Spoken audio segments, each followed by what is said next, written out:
윤석열 대통령이 미국을 국빈 방문하기 위해서 출국하셨는데 이제 미국에 도착을 했습니다.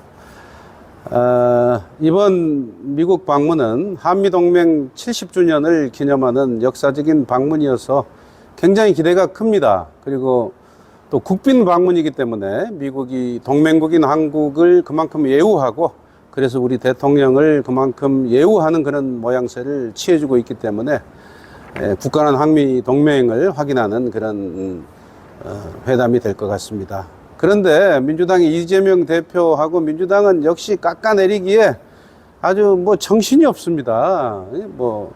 워싱턴 포스트하고 윤석열 대통령이 단독 인터뷰를 했는데 한미동맹은 역사상 가장 성공적인 동맹이다 이렇게 표현을 했어요. 가치동맹이다 그런 표현을 했는데, 한미동맹의 역사적 의의와 성과를 이렇게 표현한 것이겠죠.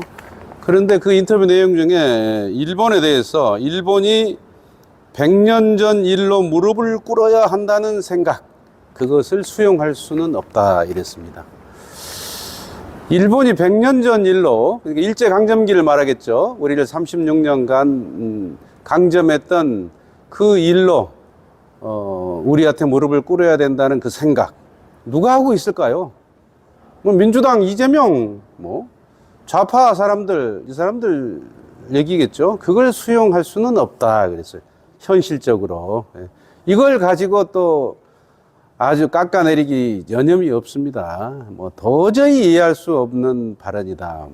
이런 식으로 역사의식이 의심스럽다 이러면서 윤석열 대통령의 이 국익을 위한 외교 자체를 마이너스 외교다, 퍼주기 외교다, 국익 저해 외교다, 아주 깎아내리기 여념이 없어요.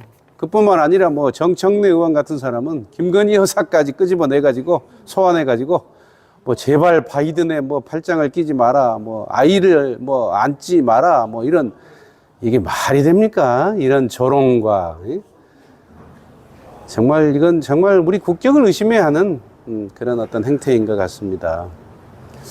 한번 우리 생각을 해 봅시다. 저도 대한민국 국민으로서 정상적인 교육을 받고 컸는데요. 일제강점기 36년, 100년이 지났는데, 또 일본이 우리한테 와서 죽을 죄를 졌습니다 하고 또 엎드리는 것을 요구해야만 합니까?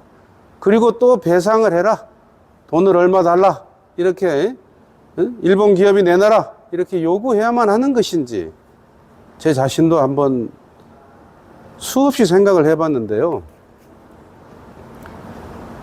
저는 조금 생각을 달리합니다. 우리는 일본으로부터 과거 여러 가지 그런 배상을 받았습니다. 아마 박정희 대통령부터 그리고 그런 어떤 돈을 가지고 경제 성장을 하는 데 썼다 이런 얘기도 하고 있습니다. 그런데 또 일본의 그 아키히토 일왕이었나요? 1990년도에 노태우 대통령이 일본에 갔을 때 통석의 염이다 이런 표현으로서 사죄를 했어요.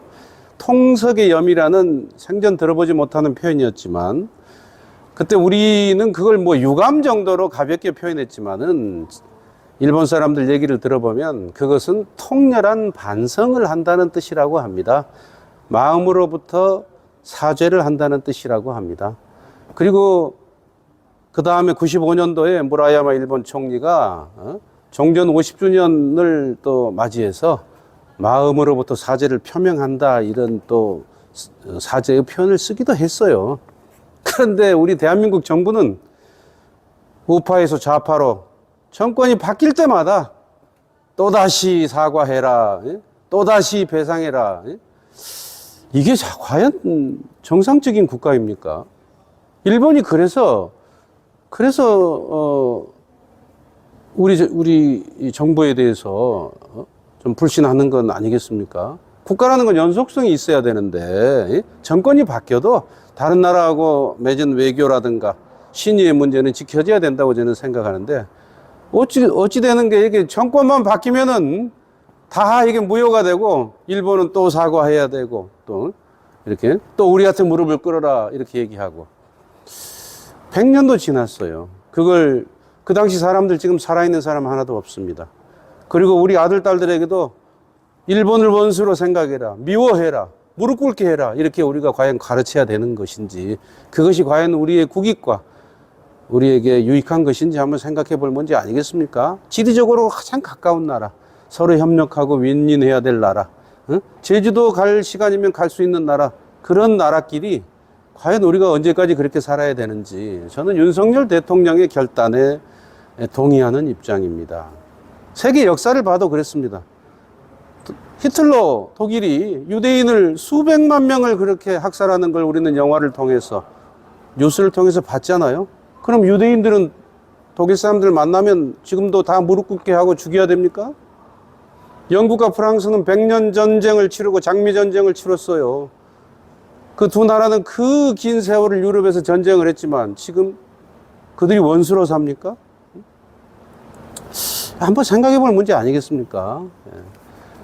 그래서 우리도 이제는 좀 이 젊은 세대들에게 올바른 역사를 심어줘야 되는데 과연 이재명의 역사의식, 이재명이라는 사람이 역사를 얘기할 만한 자격이나 있습니까? 대한민국 야당 대표 중에 그 수많은 혐의를 성남시장 할 때부터 경기도지사 할 때까지 온통 범죄 의혹으로, 범법 의혹으로 점철된 그런 정치인, 그분의 어떤 사생활도 그렇게 훌륭했습니까? 이런 분이 입만 열면 어떤 위선과 거짓의 냄새가 나는 분이 무슨 역사의식을 얘기하고. 사실 윤석열 대통령은요 지금 대단한 그 결단을 하고 국가의 방향을 끌고 가고 계시다고 생각합니다. 윤석열 대통령을 비난할 게 별로 없어요. 냉정하게 보면은 뭐 검찰을 인사에 많이 썼다 뭐 이런 얘기는 하고, 근데 뭐 얼마나 많이 썼습니까? 제가 보기에는 평생 검찰을 하신 분이 믿는 사람들 몇 사람 쓸 수 있겠죠. 뭐 내년 총선에 뭐 검찰을 막 공천을 엄청나게 할 것이다, 안 그러겠다는 얘기를 하고 있지 않습니까? 실제로 벌어지지도 않는 일인데 이제 그런 거. 그리고 또 비난할 게 없으니까 만만한 게 김건희 여사라고 김건희 여사를 조롱하고 비웃고 이런 행태, 이런 것밖에 없어요. 윤석열 대통령이 무슨 뇌물을 먹습니까? 부패합니까? 예? 무슨 친인척을 어디 뭐 요직에 앉힙니까? 친인척들이 뭐 준동을 합니까? 예? 측근들이 뭐 날뛰고 있습니까? 예? 그렇지 않잖아요. 그러니까 뭐 10년 전, 20년 전 뭐 사건인가요? 김건희 여사가 윤석열 대통령하고 결혼하기 전에 무슨 주가 조작 혐의가 있다, 이것도 검찰이 무혐의로 처리했는데도 계속 그걸 끄집어내고 이런 행태밖에 없어요.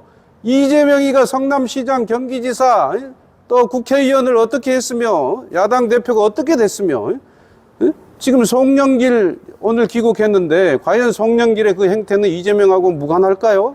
앞으로 3만 개의 파일에서 어떤 것이 터져 나올지 모르지 않습니까? 이런 걸 생각하면 국민 여러분 냉철하게 한번 봐주셔야 됩니다. 왜 우리 자유우파한테는 그렇게 가혹한가? 저 좌파, 부패한 좌파한테는 왜 그렇게 너그러우신가? 저는 그런 생각을 할 때가 있어요.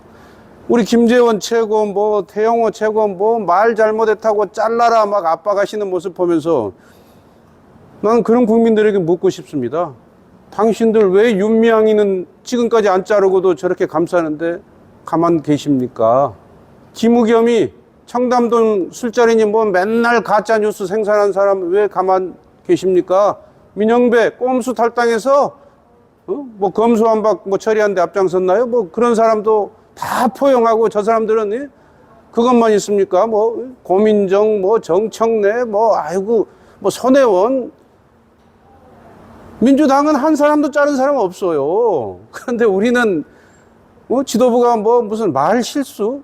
냉정하게 따져봐야죠. 정치하는 사람이 그런 정도 말을 과연 할 수 있는 건지 없는 건지. 그런데 그거 자르라고 압박하고. 저는 이렇게 왜 우파와 좌파를 보는 잣대가 이렇게 다르냐, 국민 여러분. 정말 하소연이라도 하고 싶은 심정입니다. 저는 늘 주장해 왔어요. 여든 야든 정치인이 부정한 뇌물 먹고 부패하면 다 감옥 가야 된다. 이것이 무너지면은 정치가 생산적으로 갈 수가 없다. 저는 그런 생각을 갖고 있는 사람입니다. 국민 여러분, 윤석열 대통령도 냉정하게 여러분 판단해 주세요. 윤석열 대통령이 뭐 나라를 팔아먹습니까? 이번에 미국 가셔도 대한민국의 핵 안전 문제를 담보하고 오겠다는 뉴스가 나오고 있잖아요. 북한이 핵으로 대한민국을 공격하면 우리는 핵이 없으니까 미국이 자동으로 개입해서 핵을 가지고 북한을 초토화시켜 준다는 그런 문서, 약속을 이번에 만들겠다. 저는 잘하는 행동이라고 생각합니다. 그거 아니면 우리가 어떻게 해요? 북한에 야, 핵 쏘지 마. 니들이 원하는 거 다 들어줄게. 돈 줄게. 뭐 줄게. 이러고 살아야 되겠습니까? 응? 제발 핵만 쏘지 마. 봐줘. 응? 문재인 정권이 미국하고 그렇게 멀리하면서 중국만 바라보고 북한 눈치 보고 그렇게 사는 것이 과연 우리가 올바르게 사는 것이겠습니까? 한번 생각해 보세요. 미국이란 나라는 2차 대전 때 연합군을 이끌면서 승리해가지고 우리를 일제강점기에서 해방시켜줬고요. 또 어쨌든 미국식 민주주의를 받아들이고 시장경제를 받아들이면서 대한민국은 60년이 이렇게 되지 않아서 이렇게 번영하는 국가가 됐습니다. 2차 세계대전 이후에 미국과 가까이 지낸 개발도상국들은 경제가 성장하고 발전했지만은 중국과 가까이 지낸 개발도상국들은 아직도 다 가난하다고 하지 않습니까? 한번 생각해 볼 필요가 있어요. 자, 대한민국 역사를 봅시다. 중국은요, 제 기억에 뭐 명나라인가 뭐 하나 빼고는 우리나라를 침략하지 않은 적이 없어요. 뭐 수나라 때도 침략을 했죠. 뭐 강감찬, 을지문덕, 뭐 당나라 때도 침략을 했죠. 뭐 영계소문이 막았나요? 또 한나라 때도 했죠. 뭐 청나라 때도 했죠. 몽고족이 침입해가지고 우리 임금이 강화도에 가서 30년 쫓겨가서 살고 몽고가 전국 토를 유린했죠. 기왕후란 드라마를 봤지만은 30만 명의 우리 처녀를 잡아갔다고 하지 않아요? 왜 그런 나라에 대해서는 무릎 꿇으라고 하지 않고 배상하라고 하지 않습니까? 똑같은 역사인데, 예? 한번 생각해 봅시다. 예? 침략하지 않은 적이 없어요. 세종대왕 때만 중국이 침략을 하지 않은 걸로 아는데, 그 세종대왕, 우리가 존경하는 그분도 중국에 조공도 바치고 다 그러고 살았어요. 일본도 우리 침략했죠. 미국이 대한민국을 침략한 적 있습니까? 제 기억에는 뭐 효순이, 미선이가 미군 장갑차에 치여서 사망하는 교통사고가 나서 한번 흥분한 적이 있었던 것 같아요. 그 이외에 미국이 뭐 우리나라를 뭐 침략하고 뭐 그랬던 적이 있나요? 자, 그러면은 우리는 선택해야 될 순간이 왔어요. 미국과 중국이 경제군사 패권을 다투는 이 순간에 물론 우리가 뭐 양다리 걸치면서 국익외교, 실익외교를 할 수 있으면 좋겠죠. 그게 우리한테는 중요하겠죠. 우리 실익을 위해서. 근데 그게 어려울 수도 있잖아요. 미국이 자꾸 선택해라 하고 나오고. 그래서 반도체, 자동차가 지금 우리가 이번엔 그 미국 국빈 방문에서도 뭔가 얻어내야 될 우리 실익이 있고 그런 걸 잘 해오셨으면 좋겠어요. 그런데 결국 우리가 어쩔 수 없이 미국과 중국 중에 선택해야 된다면 국민 여러분, 어떤 나라를 선택해야 되겠습니까? 어떤 나라를 선택하는 게 대한민국의 국익에 도움이 되겠습니까? 이런 생각도 해보셔야 되지 않겠어요? 우리는 6.25라는 민족의 비극을 치른 그런 민족입니다. 얼마 전 튀르키예 지진 때 우리가 튀르키예를 그렇게 안타까워하고 지원했던 이유도 튀르키예가 6.25 때 우리를 도와줬기 때문에 그렇습니다. 미국은 말할 것도 없지요. 6.25 때 한국전에 참전해서 수만 명이 희생을 당했지 않습니까? 누구를 위해서? 대한민국을 위해서. 그런 나라가 있습니까? 혈맹 아니겠습니까? 이런 정도면. 자, 결론적으로 말씀드립니다. 윤석열 대통령 이번 미국 국빈 방문 성공적인 결과를 낳고 돌아오시기를 우리 다 함께 응원합시다. 대한민국을 북한의 핵 위협으로부터 지킬 수 있는 그런 담보, 이것을 꼭 해오시기를 우리 함께 기원합시다. 그리고 반도체, 자동차, 우리 경제에도 실익이 되는 그런 어떤 협상 결과를 가져오시도록 우리가 마음을 모읍시다. 이것이 올바른 국민의 자세가 아닙니까? 저는 이 문재인 정권, 좌파 정권을 볼 때마다요, 그들이 저지른 폐악질 수없이 많지만 가장 안타까운 게요, 우리 국민을 너무 분열시켜 놓은 거. 이렇게 둘로 갈라놓고요, 분열시켜 놓고, 네 편, 내 편 갈라놓고, 어떤 정의나 공정 이런 거에 관계없이 무조건 편싸움 하게 만들고, 그리고 내 편만 챙기게 만들고, 이것이 저는 앞으로 민족의 비극이라고 생각합니다. 민주화 이후 민주주의가요, 위기라고 하죠. 민주주의가 영원하지 않을 수도 있다고 하죠. 두 가지 때문이에요. 하나가 문재인 정권이 저질렀던 편가르기. 국민화합, 국민통합을 시켜야 되는데 오히려 편가르고 분열하고 갈등을 조장한 이 행위는 역사의 심판을 받아야 될 것입니다. 또 한 가지는 포퓰리즘이죠. 무조건 표를 얻기 위해서 이것도 준다, 저것도 준다. 그래서 빚은 천조를 넘겨놓고 우리 후대 세대들에게 엄청난 세금 부담을 안겨놓고 이것이 민주주의를 무너뜨리는 두 가지 행위가 될 것입니다. 그래서 국민 여러분, 냉정하게 판단해 주십시오. 과연 윤석열 대통령이 대한민국의 국가 방향을 잘 잡고 가신다고 생각하면은 저들의 거짓 선동, 선전에 속지 마십시오.